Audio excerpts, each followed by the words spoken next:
Здравствуйте, уважаемые читатели! Наша библиотека продолжает акцию «Люблю, читаю, делюсь». Константин Паустовский называл эту повесть благоуханным произведением о любви, а исследователи сравнивали ее с сонатой Бетховена. Речь идет о повести «Гранатовый браслет» Александра Куприна. Куприн в своих произведениях часто поднимает тему истинной любви. В своей повести «Гранатовый браслет», написанной в 1910 году, он затрагивает ее безграничность и значительность жизни человека. Однако, зачастую это яркое чувство оказывается безответным, и сила такой любви способна погубить того, кто ее испытывает. Главными действующими героями повести являются княгиня Вера Шеина и чиновник Желтков, который, случайно увидев Веру, влюбился в нее и на протяжении 8 лет слал ей трогательные письма. Важно добавить, что полюбил он ее, когда она не была замужем, однако никогда не стремился завоевать ее сердце, ему достаточно было любить Веру издали. Желтковым владела искренняя, молчаливая, самоотверженная, бескорыстная любовь. На день рождения Вере в подарок был преподнесен гранатовый браслет от тайного поклонника. Князь, муж Веры, выяснив, кто является отправителем подарка, попросил Желткова прекратить преследование жены.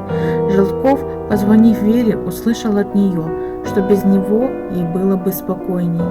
Осознавая, что он не сможет разлюбить княгиню, Желтков пишет письмо, после чего, послушав бетховенскую сонату номер 2, покончил с собой. В своем письме он объясняет причины своего поступка. Вера – смысл его жизни, отказаться от которого он не в силах, переключиться на что-то иное он не может и не хочет.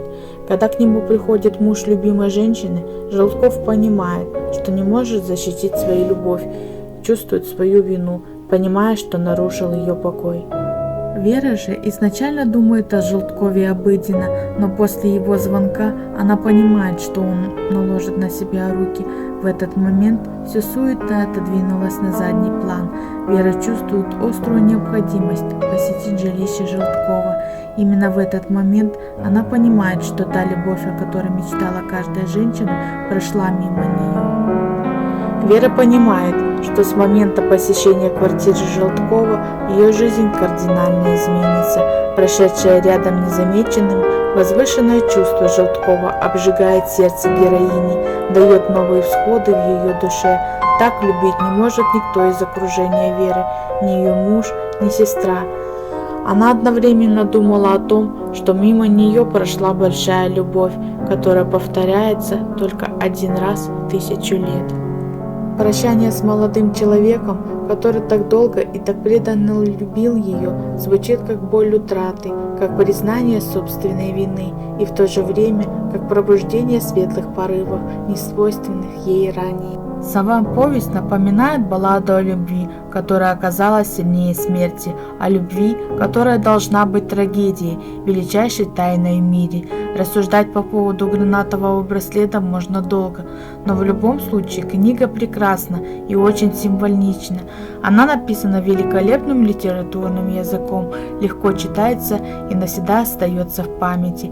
Тема любви раскрыта со всей полнотой, всегда будет актуальна.